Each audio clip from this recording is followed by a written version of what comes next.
اس کے بعد آپ قطر کو دیکھ لیں. قطر جو ہے نا وہ سارے صورتحال کے درمیان پھنسا ہوا ہے. قطر کے اوپر حملہ بھی ہوا. سب سے پہلے حملے جو تھے قطر کے اوپر سٹارٹ کیے ایران نے, اور وہاں پہ بہت زیادہ انفراسٹرکچر ڈیمیج کیا.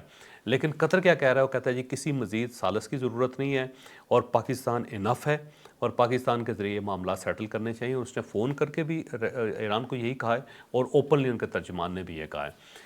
پھر اس کے ساتھ سعودی عربیہ جو ہے اس کی طرف سے سعودی عربیہ اور ان کے وزیر خارجہ اور عباس اراغچی صاحب کی بات ہوئی. دو تین مرتبہ سعودی عرب نے یہی کہا ہے کہ کسی اور ملک کو درمیان میں ڈالنے کی ضرورت نہیں, پاکستان ٹھیک کر رہا ہے اور اسی سے معاملہ سیٹل کریں. صاحب ایران کو پاکستان سے مسئلہ کیا ہو رہا ہے؟ میں بتاتا ہوں. پھر ترکیہ جو ہے وہ پبلکلی بھی یہ کہہ رہا ہے اور ان کو خفیہ طریقے سے بھی یہی کہہ رہا ہے. اور جب بھی عباس اراغچی صاحب کی بات فیضان صاحب سے ہوتی تو وہ یہی بتاتے ہیں, خاقان فیضان, کہ بھائی یہ معاملہ ٹھیک ہے, ادھر جا رہا ہے. یہ عمان گئے, عمان نے بھی یہی کہا کہ پاکستان انف ہے, ہمیں درمیان میں نہ ڈالیں, اس کا کوئی فائدہ نہیں ہوگا. ایون ایجپٹ جو ہے وہ ظاہر ہے جس کو یہ شامل نہیں کرنا چاہتے مذاکرات کے اندر, اس نے بھی کہا ہے کہ پاکستان, یعنی پوری دنیا جو ہے, یورپین یونین ہے, امریکہ ہے, پوری مسلم ورلڈ ہے, یہ ساری کی ساری کہہ رہی ہے کہ پاکستان ٹھیک کر رہا ہے, یہ ڈائریکشن بالکل ٹھیک ہے اور اسی کے اندر آپ کی فلاح ہے, اس کے ساتھ چلیں. لیکن ایران مسلسل انکار کر رہا ہے اور یہ بڑا خوفناک اور خطرناک ہے. اس وقت مجھے لگتا ہے بہت سارے لوگ میرے اوپر اعتراض کریں گے کہ آپ یہ پرو امریکہ ہو گئے ہیں, آپ امریکہ کے سامنے دب گئے ہیں. بھائی دبنے کی بات ہی نہیں ہے, بچنے کی بات ہے. اگر ایک ہاتھی جو ہے فرض کر لیں کہ زخمی ہو گیا, آپ یہ سمجھتے ہیں کہ یہ بلیڈ کر رہا ہے اور اس نے گر جانا ہے, ایسے ہی ہے نا, چلیں آپ یہ سمجھ لیں کہ جی آپ امریکہ ایک ہاتھی اور آپ نے اس کو زخمی کر دیا, لیکن اگر ہاتھی گر رہا ہے تو کم از کم اس کے نیچے تو نہ آئے آپ. وہ مرتا بھی اگر آپ کے اوپر گرے گا تو کچومر نکال دے گا آپ کا, تو کم از کم اپنے آپ کو بچانا تو فرض ہے. تو آپ تو ہاتھی کے بالکل نیچے بیٹھے ہوئے ہیں, اور اگر وہ آپ کو, اگر وہ زندہ رہتا ہے تو کچل کے نکل جائے گا, اور اگر وہ گر جاتا ہے تو آپ کے اوپر گرے گا, اور اگر وہ مرتا بھی ہے تو اس سے پہلے آپ مر جائیں گے. تو اس کا فائدہ کیا ہوگا؟ تو میرا خیال ہے سفارتکاری جو ہے اسی آرٹ کو کہتے ہیں کہ آپ اپنے آپ کو بچائیں اور ٹائم گین کریں. جو صلح نامہ حدیبیہ تھا نا, دیکھیں رسول اللہ صلی اللہ علیہ وسلم نے کیا زبردست طریقے سے, ان کی وزڈم پہ میرا خیال ہے پوری دنیا قربان, ہم سب قربان, کہ انہوں نے کس قسم کا معاہدہ کیا. اور جب معاہدہ کیا تو صحابہ کرام نے اعتراض کیا. اس وقت رسول اللہ صلی اللہ علیہ وسلم کے سامنے صحابی تو بول ہی نہیں سکتے تھے نا جی, وہاں پہ انہوں نے اعتراض کیا کہ یہ کیا ہو گیا ہے, یہ تو ہم نے بالکل شکست تسلیم کر لیا کیا. بلکہ ایک صحابی نے یہ بھی کہا, میں نام نہیں لینا چاہتا ان کا, کہ کیا اللہ ہمارے ساتھ نہیں ہے, یہ تک لوگوں نے وہاں پہ اعتراض کیا. لیکن رسول اللہ علیہ وسلم نے کہا کہ نہیں, ہمیں ٹائم چاہیے تھا, اور اس معاہدے کے ذریعے ہمیں ٹائم مل گیا. اور اس کا یہی فائدہ ہوا کہ جب مسلمان تگڑے ہو گئے تو اسی مکہ کے انہی لوگوں کو فتح کر لیا انہوں نے, اور انہی لوگوں نے آ کے بیعت کی اور اسلام قبول کیا اور معافی مانگی, جنہوں نے وہ معاہدہ کیا تھا, جنہوں نے اس کے اوپر سائن کیے تھے. تو یہ جو نا ایک بڑی زبردست قسم کی مثال ہے پورے عالم اسلام کے لیے, مسلمانوں کے لیے, کہ جب آپ یہ دیکھیں کہ دوسرا طاقتور ہے اور اللہ نے وعدہ کیا ہوا ہے کہ اس سرزمین کو ہم نے فتح کر کے آپ کے حوالے کر دینا, اور یہ طاقتور جو ہیں یہ ڈاؤن ہو جائیں گے آپ کے سامنے, سرخ رو آپ ہوں گے. قرآن مجید بار بار یہ کہتا ہے کہ الٹیمیٹلی آپ نے جیتنا ہے, ایسے ہی نا. تو جب قرآن کا وعدہ ہے, اللہ تعالیٰ کا وعدہ ہے, لیکن اس کے باوجود بھی جب آپ یہ محسوس کرتے ہیں کہ ہمارے پاس وہ طاقت نہیں ہے, تو آپ معاہدہ کر کے تھوڑا سا ٹائم گین کرتے ہیں تاکہ اللہ کی نصرت کا وقت آ جائے, اور جب اللہ کی نصرت کا وقت آئے گا تو معاملات ٹھیک ہو جائیں گے. تو میرا خیال یہ ہے کہ وقت گین کرنے میں کوئی ایشو نہیں ہے, کیونکہ ڈونلڈ ٹرمپ کے اپنے بڑے مسائل ہیں, امریکہ کے اندر مسئلے ہیں, جب ان کو لوگوں نے ان کو پاگل قرار دینا شروع کر دیا ہے. چائنا کے ساتھ اس کا اتنا بڑا پھڈا ہے اور رشیا کے ساتھ اس کا اتنا بڑا پھڈا ہے, تو اس پھڈے کے اندر اس کو پھنسنے دیں بجائے اس کے کہ آپ اس کو ریلیف دے رہے ہیں. یہاں پہ ایک اور چیز بڑی ٹرکی ہے یار, فرق جس کا میں حوالہ دینا بڑا ضروری سمجھتا ہوں, کہ پیوٹن نے فون کیا تھا ڈونلڈ ٹرمپ کو, 1.5 گھنٹہ اس نے بات کی, ایسا ہی ہے نا. بالکل. اب وہ دیکھیں کہ ایران کو اس نے ہدف بنا کے, ایران کو سامنے رکھ کے اس نے پیوٹن کو فون کیا, پیوٹن نے فون کیا ڈونلڈ ٹرمپ کو, ایسے ہی ہے نا. اس نے بہانہ بنایا ایران کا. سیٹلمنٹ کیا کر رہا ہے, سیٹلمنٹ یوکرین پہ اوپر کر رہا ہے. اب مجھے لگتا ہے یوکرین کے اندر یہ 9 مئی کو ایک سیٹلمنٹ ہو جائے گی, کیونکہ 9 مئی کا نام لیا پیوٹن نے کہ اس وقت ہم کر لیتے ہیں اس کو. تو اب یہ دیکھو کہ اس نے ایران کا بہانہ کر کے نا کہ اس گائے کی دم پکڑ کے وہ چلا گیا جا کے وہاں پہ, اور معاملہ اس نے اپنا یوکرین کا کھول لیا سارا. یوکرین پہ تو بات ہی نہیں ہونی چاہیے, ایران سے کسی کو کوئی غرض نہیں, کوئی غرض نہیں. آپ یقین کریں کہ ایرانی جو ہے نا لاکھوں کی تعداد میں بھی اگر فوت ہو جائیں, شہید ہو جائیں, کہ دنیا کے کسی ملک کو کوئی کنسرن نہیں ہوگا سوائے پاکستان. درد ہوگا پاکستان کو, یہ یاد رکھیں. تو بہتر یہ ہے کہ مذاکرات کا یہ جو معاملہ ہے اس کو پکڑ لینا چاہیے اور ٹائم گین کرنا چاہیے, جان چھڑانی چاہیے. امریکہ جان چھڑانا چاہ رہا ہے, امریکہ یہاں سے نکلنا چاہ رہا ہے, ایران جیت چکا ہے. جیتنے کے بعد بیٹنگ جاری نہیں رکھتے ہوتے, میچ ختم ہو گیا ہوا ہے. لیکن آپ کا اصرار ہے کہ نہیں, جو سکور میں نے بنانا تھا وہ تو میں نے بنایا ہی نہیں, میں نے اپنا سکور جاری رکھنا ہے سارا. میں تو یہاں سے 505 سینچریاں مار کے جاؤں گا. بھائی اس طرح نہیں ہوتا, یہ دنیا ہے, دنیا کے اندر آپ کو ٹائم گین کرنا پڑتا ہے. لیکن مجھے ایران کی سمجھ واقعی نہیں آتی آنیسٹلی. میری بڑی ہمدردی ان لوگوں کے ساتھ, میں بہت زیادہ فین ہوں یار ایران کا. یقین کریں جب میں نے ایران کے اوپر بات کرنی شروع کی تو پاکستان میں بڑے لوگوں نے مجھے گالیاں دی ہیں. مجھے انہوں نے کہا کہ آپ ایرانی ایجنٹ ہو گئے. مجھے بڑی ہمدردی ان لوگوں کے ساتھ. لیکن یہ جو صورتحال ہے نا, یہ بہت خطرناک ہے. مجھے لگتا ہے کہ کہیں ایران کا زیادہ نقصان نہ ہو جائے. ہاتھی امریکہ جو ہے وہ مر جائے, لیکن یہ سارے اس کے نیچے آ جائیں گے, نیچے آ جائیں گے. اس سے بچنا چاہیے. بالکل ٹھیک ہے. تو یہ ناظرین ہمارا پہلا ٹاپک تھا. اب سمپل سی بات ہے, ہم لوگ کو پارٹی نہیں ہے. ایران اچھا کرے گا, چیز اچھی ہوگی, ٹھیک ہوگی, ہم کہیں گے ٹھیک کر رہا ہے. جہاں ہمیں لگے گا کہ وہی بندہ غلط کر رہا ہے یا اس سے بہتر کر سکتا تھا, چاہے وہ بندہ پہلے ہمارے ساتھ ہی کیوں نہ رہا ہو یا ہم اس کے ساتھ ہی کیوں نہ رہے ہوں, تو ہم غلط کو غلط پھر بھی بولیں گے. اسی کو جرنلزم کہتے ہیں. مجھے یاد آ جاتے ہیں بہت سارے وہ لوگ کہ جن کے لیے ہدف صرف ایک ہی ہوتا ہے, اور وہ پاکستان کے خلاف بات کر کے اور ہدف بنا کے صرف پاکستان کے خلاف بات کرتے رہتے ہیں, اور اپنے آپ کو جرنلسٹ کہتے ہیں. وہ جرنلسٹ نہیں ہیں, وہ اس ملک سے باہر بیٹھے ہوئے ہیں اور پاکستان کے خلاف بکواس کرتے ہیں. اور یہ تمام یوٹیوبرز ہیں, میں کلیئر کٹ کر دوں, میں کسی عام آدمی کو نہیں پتہ نہیں کہاں سے آ جاتی روح تمہارے اندر. پاکستان کے خلاف بات نہیں سنی جاتی. روزانہ ان کے کلپس دیکھتے ہیں نا, ناقابل برداشت. اچھا میں پاکستانی نہیں ہوں اس کا مطلب ہے ملک سے باہر کے لوگوں کی بات کر رہا ہوں نا. اچھا نہیں, اچھا آپ پتہ آپ سنتے نہیں ہیں. اچھا آپ خود کہتے ہیں کیا نہیں سنتا کلپس جو. ہاں میں نہیں سنتا, میرا دماغ خراب ہے. میں آج آپ کو بھیجوں گا, آج رات میں نے ساری رات آپ کو اتنا سنوانے. قیمتی ٹائم میں جو ہے نا اس چیزوں پہ خرافات میں ضائع کر دوں, مجھ سے بڑا بیوقوف کون ہوگا. آج میں آپ کو سنواؤں گا, کل آپ مجھ سے ڈبل بول رہے ہوں. اچھا چل ٹھیک ہے, چلیں اب چلتے ہیں جی آگے یو ای کی طرف. یو اے کی طرف. یو اے کا جو پورا چیپٹر اب یو ای نے جو نا پاکستانی کو نکالنا شروع کر دیا. اب اتحاد ایئر ویز جو ہے نا اس سے 40 پاکستانیوں کو نکال دیا گیا ہے. اس کے اندر ایک صاحب ہیں جنہوں نے اپنا نام نہیں بتایا. انہوں نے کہا جی میں نے 18 سال اس شعبے کے اندر کام کیا ہے, اس کمپنی کے اندر کام کیا ہے, مجھے 48 گھنٹے کے نوٹس پہ مجھے فارغ کر دیا گیا ہے. اس کے علاوہ اور بہت ساری کمپنیاں جہاں سے یہ جو آ رہا ہے جی کہ انہوں نے پاکستانیوں کو یہاں سے نکالنا شروع کر دیا. یو ای کا ایشو یہ ہے پاکستان کے ساتھ کہ ایک تو یو ای جو ہے وہ فوج نہیں بنا رہا اپنے, بلکہ پورے عرب ملک جو ہے نا فوج نہیں بنا رہے. آپ دیکھیں گے ان کے پاس جو ہے نا کھربوں ڈالر ہے, اور وہ کھربوں ڈالر جو ہیں وہ امریکہ کو دے دیتے ہیں, کبھی پاکستان کو دے دیں. پاکستان کو تو نہیں دیتے, پاکستان کو تو صرف حوصلے پہ لارے پہ رکھا ہوا ہے اور امید پہ رکھا ہوا ہے. تو کبھی یورپ کو دے دیں گے, کبھی امریکہ کو دے دیں گے, کبھی چائنا کو دے دیں گے, کبھی رشیا کو دے دیں گے, ٹھیک ہے. لیکن اپنی فوج نہیں بناتے. اس سے اگر وہ اپنی فوج بنائے نا تو 10% پیسوں میں وہ ٹھیک ٹھاک قسم کی آرمی اپنی کریٹ کر سکتے ہیں. کیوں ایسا کیوں ہے؟ نہ بھی ہو نا آرمی, اگر اپنے ملک سے بھی لوگ اگر ان کو نہیں ملتے تو بہت سارے عرب ملک ہیں جن کے لوگوں کو بھرتی کر کے ڈائریکٹ جو ان کو نیشنلٹی دے کے وہ اپنی فوج میں شامل کر سکتے ہیں. بہت سارے غریب یورپین ملک ہیں, ان کے لوگوں کو بھی وہ مکمل نیشنلٹی دے کے اپنی فوج کا حصہ بنا سکتے ہیں, لیکن وہ نہیں بنا رہے. اس کی بنیادی وجہ یہ ہے کہ یہاں پہ ہے بادشاہت, اور بادشاہت کو یہ خطرہ ہوتا ہے کہ اگر تگڑی آرمی آ گئی نا کہیں تو یہ نہ ہو کسی دن ہمیں فارغ کرتے. اوکے دیکھیں نا, اگر فرض کرو کہ آج کسی یو ای کے اندر فوج تگڑی ہوتی تو یہ جو حماقتیں کر رہے ہیں, یہ جو حرکتیں کر رہے ہیں, انہوں نے ان کو فارغ کر دینا تھا. تو کو سے ڈر کے نا کہ یہاں پہ کہیں کو نہ ہو جائے, تو انہوں نے اپنا ڈیفنس کمزور رکھا ہوا ہے. تو باہر سے وہ لوگوں کو منگوا لیتے ہیں, لوگوں کو بلا لیتے ہیں, اور وہ عین وقت پہ ان کو ملتے ہی نہیں ہے, کام ہی نہیں کرتے. جیسے کہ امریکہ نے اس وقت مدد کرنی تھی, سعودی عربیہ سے 2 لاکھ امریکن جو تھے وہ واپس لے گئے سارے. اچھا, تو یہ تو بدنیتی ہوئی نا پھر, کہ آپ خود نہیں چاہتے آپ کا دفاع مضبوط ہو کیونکہ آپ کی حکومت کو خطرہ ہے. انسیکیورٹی شاہی خاندانوں کی, اس وجہ سے وہ اپنا ڈیفنس جو انہوں نے دوسروں کو دیا ہوا ہے, اکوپمنٹ خرید لیتے ہیں, پھر اس کے بعد اس کو چلانا جو ہوتا ہے نا وہ ان کے بس کی بات نہیں ہوتی. پھر وہ باہر سے اور لوگ لے کے آتے ہیں, امریکنز یورپین آتے ہیں بہت زیادہ, پھر امریکن اور یورپین وہاں سے نکل جاتے ہیں. جب تھوڑا سا ایک چیز اور بھی تو ہو سکتی ہے کہ ان کے لوکلز کام نہیں کرنا چاہتے, سارے کام جتنے بھی کام وہاں پہ ہو رہے ہیں ہر قسم کا بندہ یار, ہر قسم کا بندہ ہر ملک میں ہوتا ہے. ایسا نہیں ہے کہ وہاں پہ ایسے لوگ نہیں ہوں گے جو جفاکش نہ ہو, ممکن نہیں ہے. دنیا کے ہر کونے میں مختلف کیٹیگری کے لوگ ہوتے ہیں.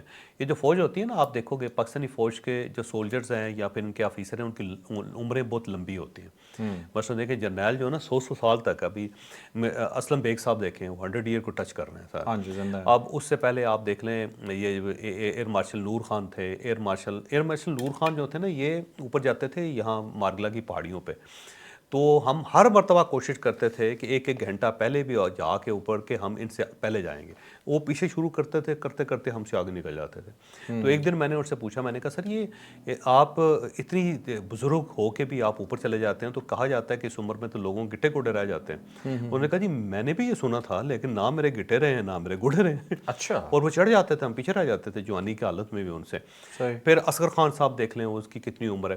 اس کی بنیادی وجہ یہ ہوتی ہے کہ جو فوج ہوتی ہے نا، وہ ایسے لوگوں کو چنتی ہے جن کے ڈی این اے بڑا اسٹرانگ ہوتا ہے، اچھا جو ویل بلٹ ہوتے ہیں. اوکے. اب دیکھیں نا، آپ نے بھی اپلائی کیا ہوگا اور آپ فیل ہو گئے ہوں گے اس لیے کہ آپ کا ڈی این اے تگڑا نہیں ہے. ان کو پتہ چلا یہ تو 25-26 سال کی عمر میں لڑک جائے گا یہاں پہ. وہ میری تو گزر گئی.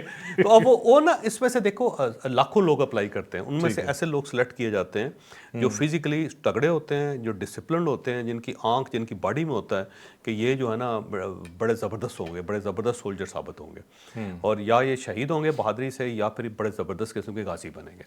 تو ایسے لوگ سلیکٹ کیے جاتے ہیں. تو اگر فرض کر لو سعودی عربیہ کے اندر، یو ای کے اندر، قطر کے اندر اگر فوج بنانی چاہیں تو وہاں ایسے لوگ ان کو مل جائیں گے. بس وہ سلیکشن انہوں نے وہ رکھنی ہے جو پاکستان انڈیا کے اندر ہے کہ وہ تگڑے لوگوں کو سلیکٹ کرتے ہیں، یا امریکن ہے، یورپین ہے، تو مل جائیں گے. کون سا ایسا مسئلہ ہے؟ لیکن وہ انسیکیورٹی ہے جس کی وجہ سے وہ تگڑی فوج نہیں رکھتے کہ کہیں ایسا نہ ہو فوج ہو تو کو کر دے. وہ ہو گئے تو یہ قبضہ ہو جائے گا. لوکل ضمیر بہت ہے نا یو ای کے، قطر کے یا سعودی عرب کے جو لوکلز ہیں ان کے پاس پیسہ بہت زیادہ ہوتا ہے. عموماً جب پیسہ زیادہ آ جائے پاس تو لوگ کام کم کرنا نہیں. چاہتے پاکستان کے اندر بھی جو فوج کے اندر ایلیٹ فیملیز کے بہت لوگ ہوتے ہیں، بہت لوگ ہوتے ہیں، لیکن وہ ان کی کیٹیگری وہ ہوتی ہے، وہ سولجر ہوتے ہیں، وہ لڑنا چاہتے ہیں، ٹھیک ہے نا، کمانڈر ہوتے ہیں بائی نیچر. تو ایسے لوگ آپ سلیکٹ کر سکتے ہیں. بہرحال یو ای کا مسئلہ یہ ہے کہ ان کی اپنی فوج ہے نہیں، تو اب وہ ڈیفینس انہوں نے پیکٹس کیے ہوئے ہیں مختلف ملکوں کے ساتھ. امریکہ کے ساتھ کیا ہوا ہے، اسرائیل کے ساتھ بھی کیا ہوا ہے. اسرائیل کے ساتھ انہوں نے اپنے تعلقات بڑے اچھے بنائے ہوئے. ٹیکنالوجی جو نا اسرائیل کی ہے، یہ 1992 1993 میں نا میاں نواز شریف کے ساتھ انہوں نے ایک ٹرائی کی تھی کہ یہ دفاعی معاہدہ جو اس وقت سعودی عربیہ کے ساتھ ہوا ہے وہ یو ای کے ساتھ ہو جائے. باقاعدہ ایک پوری فائل بنا کے انہوں نے بھیجی تھی، اور میاں نواز شریف صاحب اس کے لیے ایگری بھی کر گئے تھے. لیکن جب انہوں نے فارن سروس کے لوگوں سے کہا تھا تو اس وقت کی فارن سروس کے لوگوں نے بتایا تھا سر کہ ان کا پھڈا ایران کے ساتھ ہے، یہ ایران کے خلاف ہمیں استعمال کرنا چاہتے ہیں، کیونکہ انہوں نے ایران کے 3 بلکہ 7 جزیرے جو ان کے اوپر قبضہ کیا ہوا ہے، یا ایران نے قبضہ کیا ہوا ہے ان کے جزیروں پہ. ان کا کنفلکٹ ہے، آپ نئے ہرمز کے اندر وہ جزائر ہیں، اور وہ جب جہاز گزرتے تو ان جزیروں کے پاس سے گزرتے ہیں. ان کا کلیم ہے یہ ہمارے ہیں، اور ایران کہتا ہے جی ہمارے ہیں. بہرحال ایران کے قبضے میں ہیں وہ اس وقت. تو اس وقت کے فارن سروس کے جو سیکرٹری تھے انہوں نے بتایا میاں نواز شریف صاحب کو کہ آپ اس سے اپنے آپ کو بچائیں، کیونکہ اگر ہم نے ان کے ساتھ دفاعی معاہدہ کر لیا تو ہمیں ایران کے ساتھ لڑنا پڑے گا جو ہم افورڈ نہیں کر سکتے. تو اس وجہ سے وہ دفاعی معاہدہ نہیں ہوا تھا. پھر اس کے بعد جب دوبارہ میاں نواز شریف صاحب کی گورنمنٹ آئی، یہ 99 میں جب وہ ختم ہوئی، تو اس وقت دوبارہ یہ کوشش کی گئی تھی، لیکن پاکستان نے وہ دفاعی معاہدہ نہیں کیا تھا اس کے ساتھ. اور اس کی بنیادی وجہ یہ تھی کہ ان کا کانفلکٹ جو ہے نا ایران کے ساتھ تھا.